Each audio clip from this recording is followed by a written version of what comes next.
The Galactic Council issued a warning. Never involve humans in your conflicts. Emperor Vorthak stared at the holographic display floating above his throne room table. It showed 7 star systems highlighted in blue. Human blue, 7 systems that had been Velkari territory, then briefly Draknor reconquest, and now belonged to Earth. The transition had been so smooth that most citizens did not even realize it had happened. "Explain to me again how this is legal," he said to his chief legal advisor. The advisor, a graying Draknor named Kelrak, looked exhausted. He had spent months analyzing the contract. Section 47, subsection C, clearly states that payment for military services shall include territorial compensation.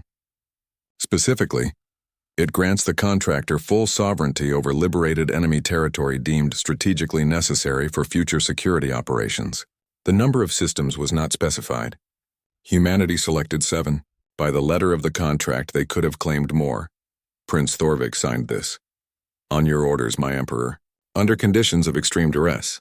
However, duress is not grounds for invalidating a contract under galactic commerce law, especially when the signing party achieves the stated objective, which we did. The Velkari swarm is extinct. We are alive. The contract is fulfilled. Vorthak dismissed Kelrak and summoned his son. Thorvik arrived within the hour, still wearing his military uniform. He had aged visibly in the 6 months since the war ended. The scales around his eyes had dulled. His shoulders carried a weight that went beyond physical burden. "Sit, my son." Thorvik sat. "You have seen the reports about the human bases." "I have. They are not military outposts. They are colonies. Full civilian populations, infrastructure, trade hubs. They are not temporary. They are permanent." "Yes. Did you know they would do this?" Thorvik was silent for a long moment. "Ambassador Park tried to warn me. She said humans do not fight for temporary victory. They solve problems permanently. I thought she meant they would be thorough in battle. I did not understand she meant they would be thorough in everything." Admiral Minho arrived on the Draknor throne world 3 weeks later. He came with a delegation of human military advisors. Under the contract terms, they would be embedded in Draknor military command for the next 50 years. They would observe operations, provide strategic counsel, and ensure continued security cooperation. Emperor Vorthak received them in his throne room. Minho bowed respectfully. The human was shorter than most Draknor, but his presence filled the space in a way that had nothing to do with physical size. "Admiral Choi, welcome to our capital." "Thank you, Emperor Vorthak. I look forward to working with your military command. We have much to learn from each other, do we? It seems humanity has little to learn from anyone when it comes to warfare." Minho's expression did not change. On the contrary, every species fights differently. Every culture approaches conflict from unique perspectives. We adapt by learning. That is our strength. Not raw power, but the ability to understand and incorporate new methods. How convenient that this learning requires you to maintain a presence in our space for half a century. The contract terms are clear, Emperor, but I understand your concern. You feel we have taken advantage of your desperation. That is not entirely wrong. We did negotiate from a position of strength, but consider the alternative. Without our intervention, where would your empire be now? Extinct, I know. That is the only reason we tolerate this arrangement. Toleration is sufficient. We do not require gratitude. Over the following months, human advisors integrated into every level of Draknor military command. They were polite, professional, and utterly thorough. They observed training exercises. They reviewed strategic plans. They asked questions about everything. Commander Samin led the advisory team. She met regularly with Draknor officers, and her approach was diplomatic but firm. We are not here to command your forces. We are here to improve them. You fought bravely against the swarm, but your tactics were outdated. You fought with honor when you should have fought to win. We can teach you the difference. General Korvax, the Draknor's senior military commander, bristled at the implication. We have fought wars for thousands of years. We understand combat, do you? Then why were you losing to the swarm? Why did every engagement result in heavy casualties? Why did your victories cost so much that they felt like defeats? Because the enemy was overwhelming. No, because you fought predictably. You valued courage over strategy. You sacrificed soldiers for morale instead of preserving them for effectiveness. War is not a test of bravery. It is a test of problem solving. You failed that test. The swarm would have consumed you entirely if we had not intervened. The Draknor officers were not happy, but they could not argue with results. Humanity had achieved in 6 months what the Draknor could not accomplish in 3 years. The methods were disturbing, but they worked. Meanwhile, the 7 human-controlled systems flourished. Earth had not simply established military bases. They built civilian infrastructure, trade stations, and diplomatic centers. Within a year, these systems became major economic hubs. Ships from across the galaxy stopped at human stations for refueling, repairs, and trade. Ambassador Jiwan visited one of these stations, a massive orbital structure called New Horizon. It orbited a planet that had once been a Velkari breeding world. Now it was a thriving agricultural colony supplying food to 3 sectors. This was efficient, she remarked to the station commander. From war zone to trade hub in 1 year. We built to a plan, the commander replied. Every military contract includes economic development clauses. We do not just win wars. We win peace. A stable region is a profitable region. Profit funds more security. Security enables more stability. It is a cycle that puts Earth at the center of regional power. That was not the goal, but it was an inevitable result. We negotiated fairly. We fulfilled our contract completely. If that results in strategic advantage, that is simply good business. Back at the Galactic Council, emergency sessions had become routine. Species that had never cared about military matters now wanted detailed briefings on human capabilities. The Draknor incident was studied obsessively. High Chancellor Veltrax commissioned a comprehensive report on human military doctrine. It ran to 4,000 pages. The conclusion was simple and terrifying.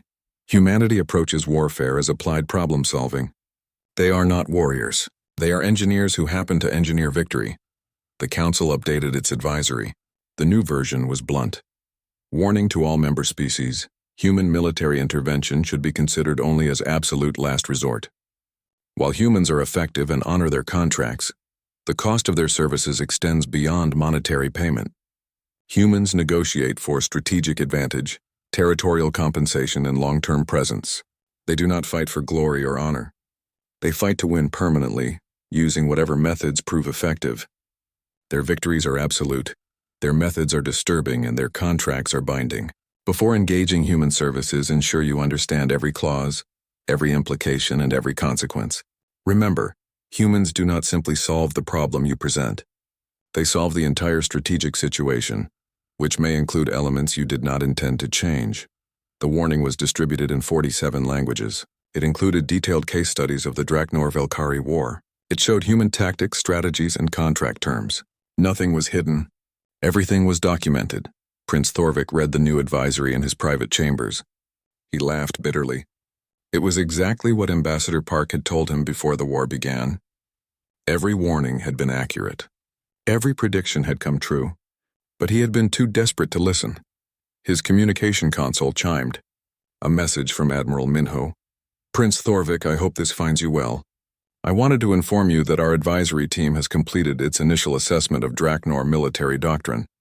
We have prepared recommendations for improvement. Would you be available to review them? Thorvik wanted to refuse. He wanted to tell the humans to leave. But the contract had 49 years remaining.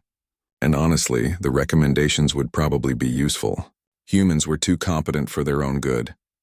Or rather, too competent for everyone else's good. He composed a reply. I will review your recommendations. Thank you for your thoroughness. The response came immediately. Thoroughness is our specialty. We will send the full report. Be advised, it is quite detailed. We tend to be comprehensive. Thorvik knew that already. He had learned it the hard way. Humanity did not do anything halfway. When they fought to win. When they negotiated for maximum advantage. When they stayed permanently. Emperor Vorthak made a formal statement to his people. The war is won. Our empire is saved. We have paid a price, but we remain free. The human presence in our space is the cost of survival. We will honor the contract and learn from our allies. Allies, that was the official term, but everyone knew the truth. The Draknor Empire had not gained allies. They had gained overseers. Polite, professional, effective overseers who would ensure the Draknor never again made decisions that threatened regional stability. Because regional stability now included human interests. Ambassador G1 sent her final report on the Draknor situation. The contract is complete and all terms are being honored. The Galactic Council issued a warning. Never involve humans in your conflicts. News of the Velkhari swarm's defeat spread across the galaxy faster than light-speed communications. What should have been celebrated as a great victory instead triggered emergency sessions in the Galactic Council. Ambassador G1 found herself facing hostile questions every single day. Your forces use biological weapons, accused Minister Kelthar. You weaponized mental illness against a sentient species. These are war crimes under Council law. G1 remained calm. She had expected this. The Velkhari swarm consumed 12 billion Draknor citizens. They dissolved millions of people alive to add their biomass to the collective. Where were these council sessions then? Where were the debates about their methods? That is different. The swarm acts according to its nature, and humanity acts according to ours. When threatened, we find solutions. You do not like our methods because they work, because they are efficient, because they prove that your 1,000-year peace only exists because nothing truly dangerous has challenged you. Until now, High Chancellor Veltrax clicked his mandibles. We did not call this session to debate philosophy. We called it because humanity's actions have consequences. Your fleet demonstrated capabilities that disturb us. You turned warfare into science. You manipulated enemy psychology. You showed the entire galaxy that modern conflict can be fought and won with methods that most species abandoned millennia ago. You are upset because we won quickly and decisively. We are upset because you won easily. There is a difference. The debate raged for hours. Some species demanded that humanity be censured. Others argued that humans had simply fulfilled their contract. A few brave ambassadors pointed out that the Draknor Empire would have been extinct without human intervention. During a recess, Ambassador Yaren from the Krenth Collective approached G1 privately. You must understand our concern. For 10,000 years, the galaxy has operated under certain assumptions. War is costly. Victory is difficult. Peace is maintained through mutual weakness as much as mutual respect. Your species has shattered these assumptions. You proved that war can be waged efficiently, won quickly, and concluded permanently. This terrifies us because it means the old rules do not apply anymore. Exactly. We have species with technology that could devastate planets. They do not use it because the cost would be too high. But you demonstrated that cost can be minimized. You showed that strategic thinking and adaptability matter more than raw power. Every military academy in the galaxy is now studying your tactics. Every government is reconsidering its defense posture. You have changed everything. Jawan sighed. We tried to warn you. We tried to warn Prince Thorvik specifically. But when species face extinction, they stop hearing warnings. They hear only their own fear. Meanwhile, Admiral Minho continued his operations. The swarm was broken, but the job was not finished. Human forces systematically cleared every swarm-occupied world. They did not simply push the Velkhari out. They eliminated them. Every bioship was destroyed. Every ground force was hunted down. Every trace of swarm presence was erased. Prince Thorvik watched this final phase with growing concern. Is this necessary? The Hive Queen is dead. The swarm is broken. Why continue?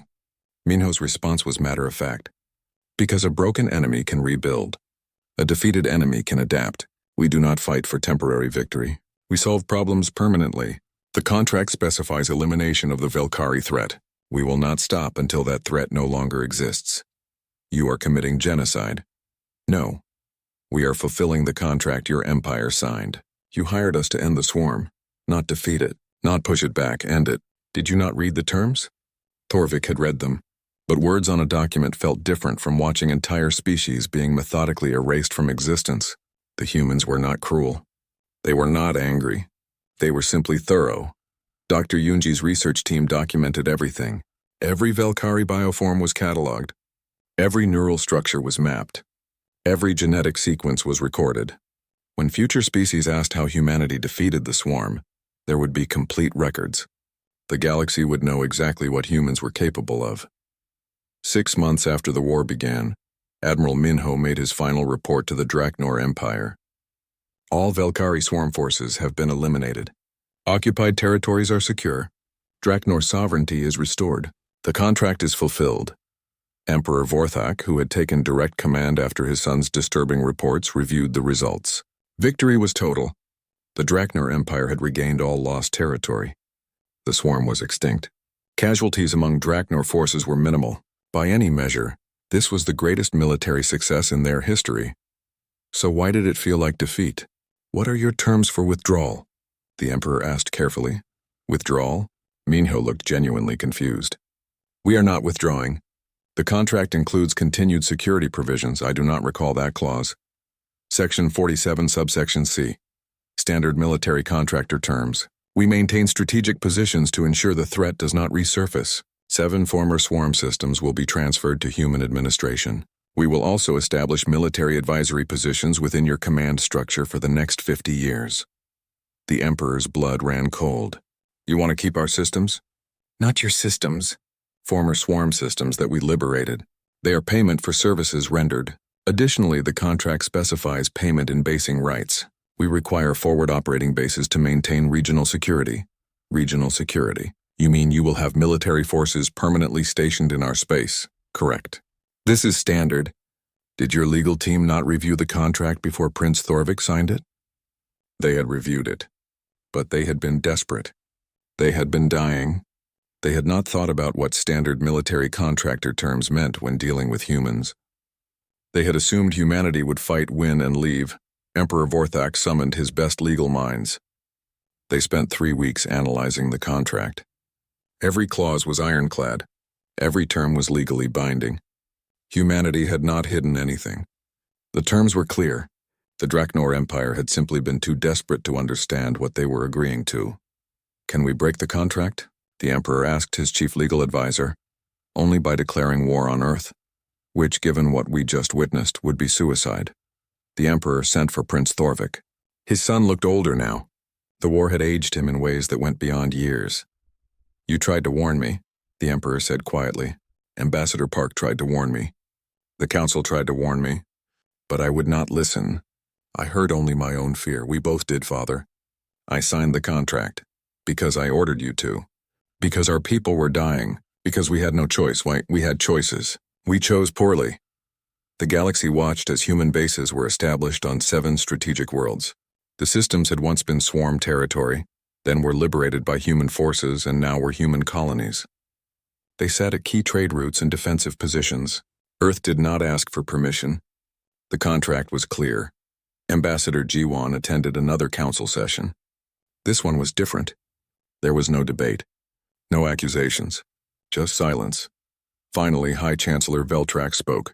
The Council will update the advisory regarding human involvement in conflicts. We will distribute detailed documentation of your methods, strategies, and contract terms. We will ensure that no species ever again makes the mistake the Draknor made. That is wise, Jiwan said. May I ask you something, Ambassador? Did you know this would happen? Did Earth plan this from the beginning? We did not plan it. We simply negotiated standard terms. The same terms we use for all military contracts. The same terms that are freely available in our public records. We did not hide anything. We did not trick anyone. Prince Thorvik was desperate. Desperate people signed contracts without reading them carefully. You exploited that desperation. We provided a service. We saved the Draknor Empire from extinction. They are alive because of us. That they did not like the price is unfortunate, but the price was clearly stated. We are not villains, Chancellor. We are professionals. That night, G1 sent a report back to Earth. The galaxy fears us now. Not because we are cruel, but because we are competent. They preferred their image of humans as noble warriors who fight for honor. They did not want to face the reality that we fight to win, using whatever methods are effective. The Draknor contract will serve as a permanent warning. No species will hire humans without understanding the true cost. The response from Earth Command was brief. Good. Perhaps now they will solve their own problems.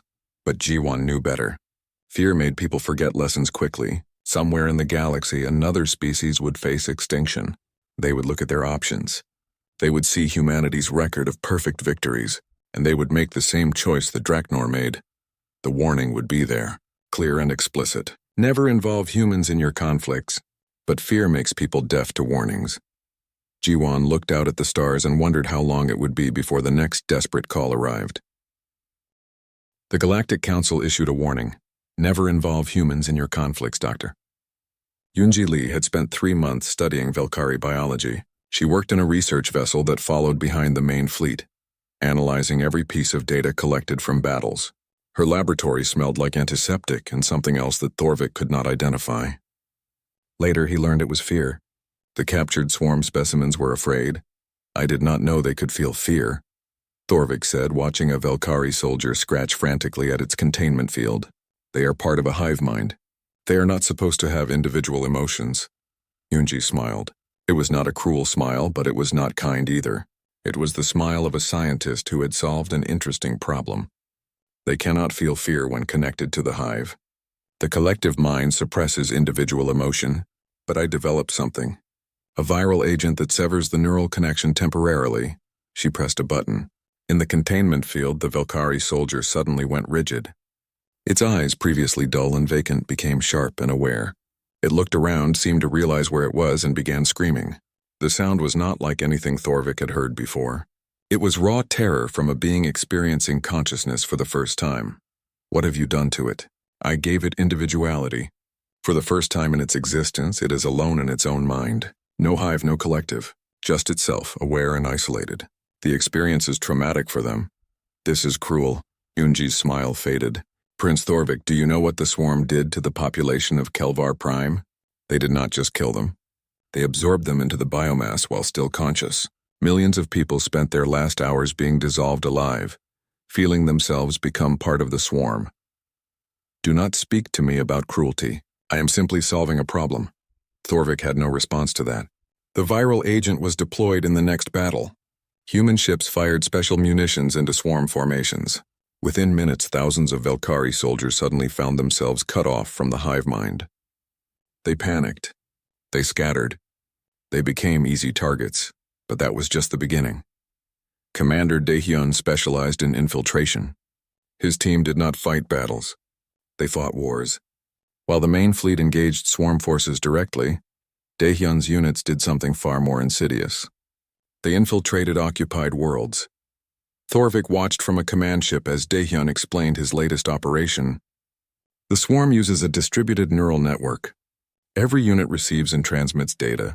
This makes them efficient but also vulnerable. If we can access the network, we can introduce false data. You are going to lie to the hive mind? Better. We are going to make it lie to itself. Daehyun's teams inserted themselves into swarm-controlled systems. They did not fight. They planted devices that intercepted hive communications and introduced subtle distortions. A swarm commander would order units to position A, but the units would receive orders for position B. Ships would be told reinforcements were arriving when none existed. Ground forces would detect threats that were not there. The effect was devastating. The swarm, which had operated with perfect coordination for centuries, began making mistakes. They fired on their own units. They abandoned defensive positions. They wasted resources chasing phantom enemies. You are giving them paranoia, Thorvik realized. You are making them distrust their own perceptions. Correct. In human history, we call this psychological warfare. The best victory is one where the enemy defeats themselves. The tide of war turned completely. Systems that had been under swarm control for years were suddenly liberated, not because of overwhelming force, but because the swarm was tearing itself apart from within. Thorvik should have been celebrating. His people were winning, but he could not shake a growing sense of horror. He watched human soldiers after battles. They were not grim or sorrowful. They were pleased, satisfied. They had solved another puzzle, and they were proud of their solution. He attended a human military briefing where officers discussed casualty figures. Swarm losses in the Tekar system were 94%. Our losses were 0. Efficiency is improving. 0 casualties. That should have been cause for celebration. Instead, it felt wrong. War was supposed to cost something. It was supposed to be hard. But humans had turned it into mathematics. They calculated the most efficient ways to kill, the optimal methods for psychological manipulation, and the best tactics for permanent victory. 3 months after Yunji deployed her viral agent, something unprecedented happened. The Hive Queen Nexus, the supreme intelligence controlling the entire swarm, sent a message. Not to the Draknor Empire, to the humans. The message was simple. What are you? Admiral Minho received the message on the bridge of Freedom's Price. He read it once, then looked at his communications officer. Is this authentic? Yes, sir. It came directly from the primary Hive Queen vessel. This is the first time the swarm has ever initiated communication. Interesting. Compose a reply. We are the solution to your problem. You are a species that consumes other species. We are a species that solves species that consume other species. This is basic ecology. The reply came within an hour. You fight without honor. You poison minds and sow distrust. You are not warriors. You are disease. Minho laughed. It was not a happy sound. Reply: you consume civilizations. You destroy cultures. You erase billions of lives without thought. And you dare speak of honor? We are not disease. We are immune response. The galaxy hired us to cure an infection. That cure is you. Thorvik stood beside Minho during the exchange. The Hive Queen is afraid. I can hear it in the word choice. Good. Fear makes mistakes. Mistakes create opportunities. You enjoy this? Minho turned to face him. For the first time, Thorvik saw something other than calm calculation in human eyes. He saw weariness. No, Prince Thorvik. I do not enjoy this. None of us do. But we are very, very good at it. And when someone needs a problem solved, they call us. This is humanity's burden. We are the galaxy's weapon of last resort. We did not choose this role. It was given to us by our history. You could refuse? And let the swarm consume everything? That is not refusal. That is cowardice. We do what must be done because we can do it. That is all. The war entered its final phase. Human forces had traced the swarm's origin point. A massive bioship larger than a moon served as the primary Hive Queen's vessel. It was the heart of the swarm, the nexus point where all neural connections originated. Thorvik expected an immediate assault. Instead, humans began a siege. They surrounded the bioship but did not attack. They simply waited. What are you doing? Thorvik demanded. You have the advantage. Why not strike? Someone was coordinating the siege. She pulled up holographic displays showing the bioship's neural activity. We are studying her. The Hive Queen is the key to understanding everything about the swarm. Every adaptation she makes, every defense she tries, teaches us something new. We could destroy her now, but why waste the opportunity to learn? You are toying with her. We are being thorough. There is a difference. The siege lasted 2 months. The Hive Queen tried everything. She sent suicide attacks. She attempted to negotiate. She even tried to replicate human tactics against them. Nothing worked. Human forces adapted faster than she could. They predicted her moves before she made them. They countered her strategies before she deployed them. On the bridge of freedom's price, Minho watched the bioship's defenses crumble. She has exhausted her options. End the siege. The attack was surgical. Human ships fired precise weapons that targeted the bioship's neural centers. They did not destroy the vessel. They performed a lobotomy. Within 6 hours, the Hive Queen Nexus was brain-dead. Across the galaxy, millions of Velkari soldiers suddenly went silent, cut off from their guiding intelligence. The war was over. The Velkari swarm, which had threatened to consume half the galaxy, was broken. Victory was absolute. Thorvik stood in the observation deck of his flagship and watched human ships begin cleanup operations. He should have felt joy, relief, pride. Instead, he felt cold. Ambassador Park had been right. Humans had won, but the cost was measured in more than casualties. It was measured in the methods they used and the ease with which they used them. The Galactic Council issued a warning. Never involve humans in your conflicts. The human fleet emerged from faster-than-light travel at the edge of Draknir space. Prince Thorvik watched the arrival from his flagship's bridge, and his initial reaction was disappointment. 30 ships, only 30. The Draknir Empire had assembled 400 vessels for this campaign. Their allies contributed another 200. Against this, the Velkari swarm could field thousands, and humanity sent 30 ships. Is this some kind of insult? Demanded Admiral Corvus, Thorvik's military commander. We asked for help and they sent a token force? Thorvik studied the human vessels more carefully.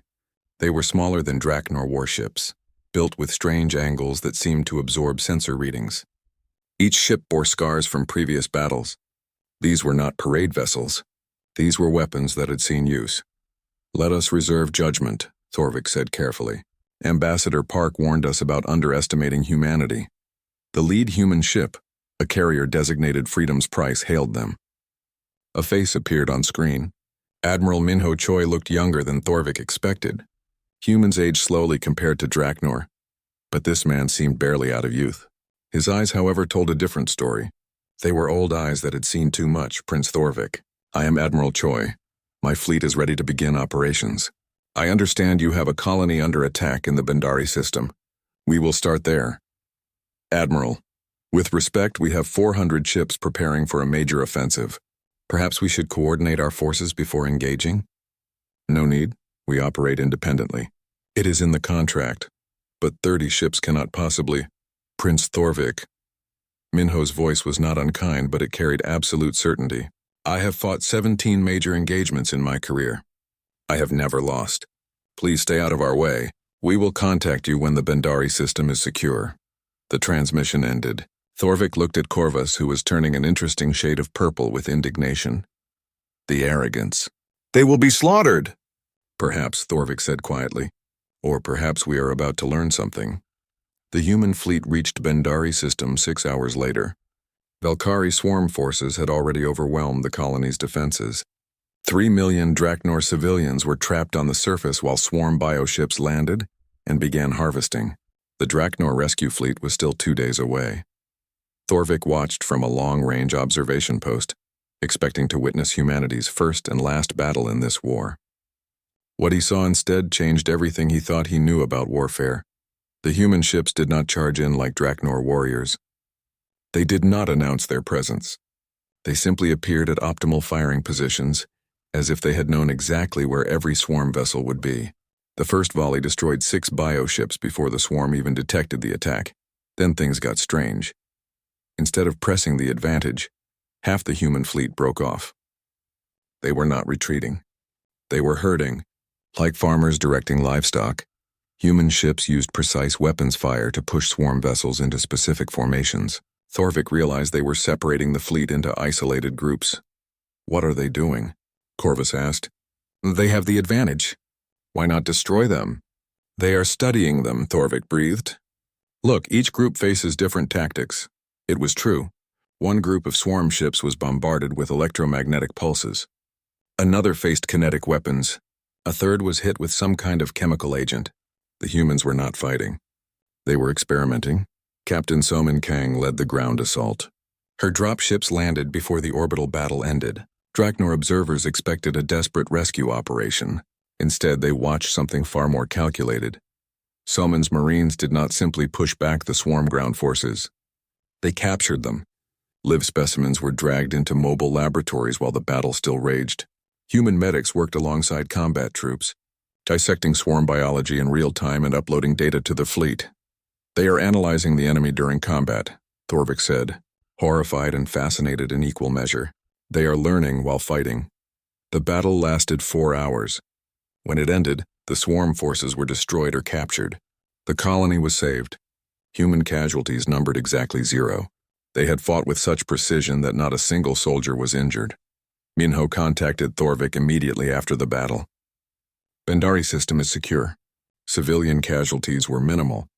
We have collected significant intelligence on swarm combat doctrine, biology, and neural architecture. This data will improve our effectiveness by approximately 30% for the next engagement.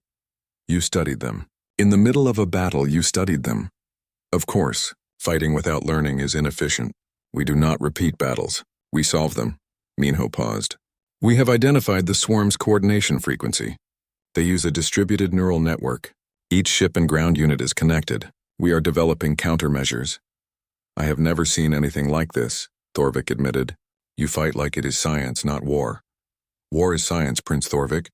It is applied physics, chemistry, biology, and psychology. The species that treats it as art or honor tends to lose. Over the next 3 weeks, the human fleet conducted 7 more operations. Each battle was different. Each battle taught them something new, and each battle became easier than the last. Thorvik watched with growing unease. The Draknor celebrated each victory, but he noticed details that troubled him. Human soldiers sang after battles, not songs of mourning or victory, but working songs, as if they had just completed a day's labor. They showed no fear, no hesitation, and worst of all, no doubt. In the 4th week, something unprecedented happened. The Valkyrie swarm withdrew from a system before the humans arrived. It was the first retreat in swarm history. Thorvik contacted Minho immediately. They ran. The swarm has never retreated before. They are learning too, Minho said. Good, that means they are thinking. Thinking enemies make mistakes. Mindless ones just die slowly. This will accelerate the timeline. What timeline? For ending them. We estimate another 6 months until the swarm is no longer a viable threat. 6 months. The Draknor had been fighting for 3 years and losing. Humanity arrived and predicted victory in half a year. Thorvik should have been overjoyed. Instead, he felt cold. He met with Captain Soman at a forward base. She was reviewing data from captured swarm specimens. The creatures were still alive, their neural links intact, experiencing feedback from the hive mind. Is this necessary? Thorvik asked. Keeping them alive while you study them? Salman looked up. We need real-time data on hive communication. Dead specimens cannot provide that.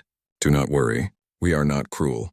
We simply need to understand how they think, how they communicate, and how they coordinate. Once we understand, we can disrupt. You are going to attack their minds. We are going to attack everything, Prince Thorvik. That is what you hired us to do. The swarm is not just ships and soldiers.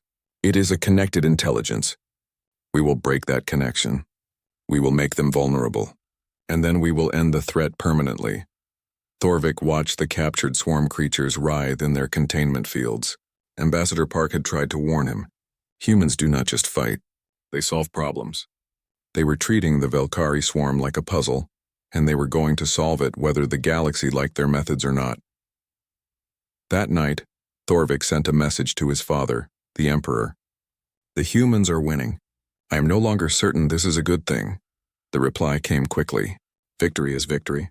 Do not question our salvation. But Thorvik did question, because he had seen the look in human eyes during battle. They were not afraid. They were not angry. They were focused. And that frightened him more than the swarm ever had. The Galactic Council issued a warning. Never involve humans in your conflicts. The chamber floated in the void between stars, a massive structure that had witnessed 10,000 years of galactic politics. Today the air inside carried the scent of fear. Prince Thorvik of the Draknor Empire stood before the assembled council, his scaled hands trembling as he projected holographic images of burning worlds. Another system fell yesterday, he said, his voice breaking. The Velkari swarm consumed everything. 12 billion souls, gone in 48 hours. The council members shifted uncomfortably in their seats. High Chancellor Veltrax, his insectoid features unreadable, clicked his mandibles together. The council sympathizes with your losses, Prince Thorvik. However, military intervention is not our purpose. We facilitate diplomacy and trade. Diplomacy?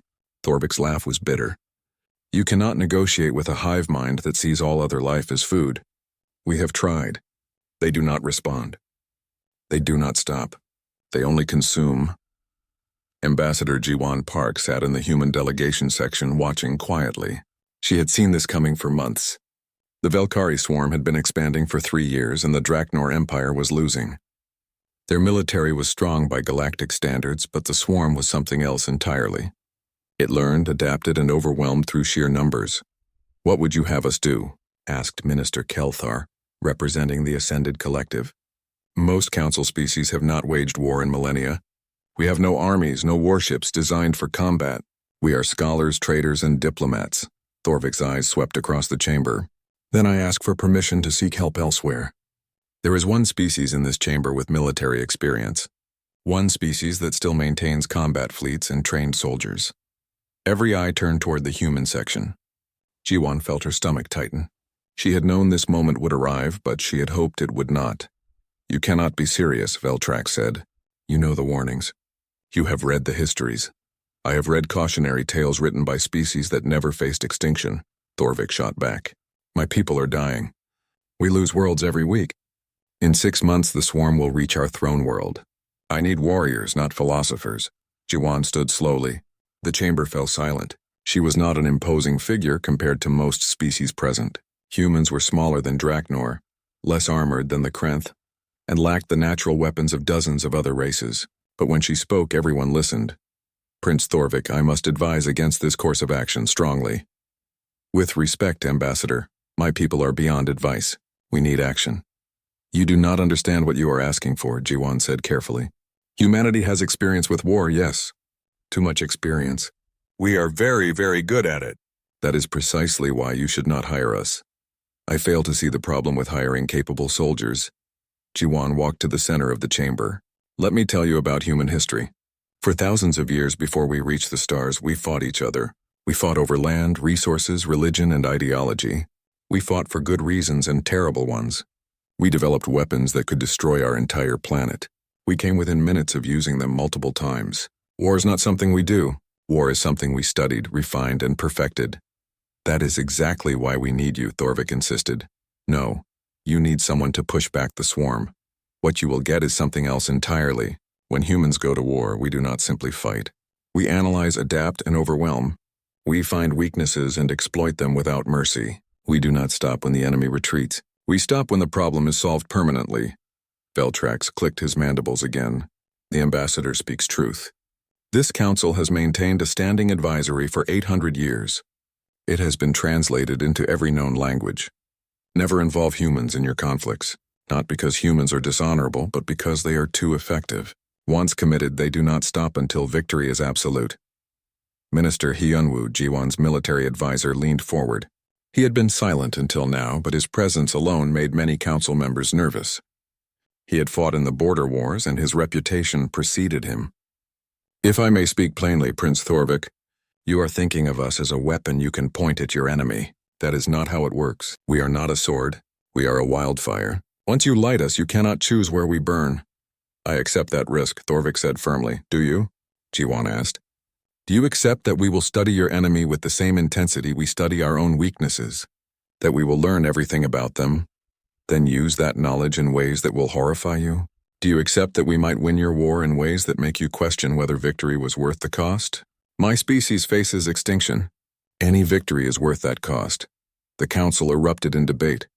Some species argued that the warning existed for good reason. Others pointed out that the council could not prevent bilateral agreements between sovereign nations. The Velkari swarm cared nothing for council laws or traditions. They simply consumed. Jiwon watched Thorvik closely. She saw a desperate leader making a choice he did not fully understand. She had seen that look before in human history. Desperation made people do things they would later regret. After 2 hours of debate, Veltrax called for order. The council cannot forbid this agreement. However, we formally protest and distance ourselves from any actions taken. Ambassador Park, does Earth accept Prince Thorvik's request? Jiwon looked at Hyunwoo. He nodded slightly. The decision had already been made before they arrived. Earth's government had seen the intelligence reports. The Velkari swarm would not stop at Draknor borders. Eventually, it would threaten everyone Earth accepts. We will dispatch a fleet under Admiral Minho Choi. He will coordinate with Prince Thorvik on strategic matters. However, operational decisions remain under human command. We do not take orders. We take contracts. Agreed, Thorvik said quickly. One more thing, Jiwon added. Standard military contractor terms apply. Payment in territory, resources, and strategic basing rights. Our legal team will forward the contract, whatever the cost. We accept. Jiwon felt a chill. Those words, whatever the cost. Humans had spoken those words before in their history. It never ended well. The contract was signed 3 days later. Prince Thorvik returned to his fleet with renewed hope. The Draknor Empire would be saved. They had hired the galaxy's finest warriors. As Thorvik's ship left the station, Veltrax approached Jiwon. You tried to warn him. I did. He did not listen. They never do, Jiwon said quietly. We have tried refusing. We have tried warnings, but when species face extinction, they stop hearing anything except their own fear. So we accept the contract, do the job, and live with the consequences. The galaxy will blame humanity for what comes next. Jiwon smiled sadly. The galaxy always does. We are used to it. She pulled up a holographic display and composed a message to Earth Command. It was time to wake up the fleets. Admiral Minho Choi would receive his orders within the hour. The Velkari swarm had consumed its last peaceful day. Somewhere in the depths of space, the swarm moved between stars, unaware that it had just made a fatal mistake. It had threatened a species under human protection. The galaxy was about to remember why the old warning existed,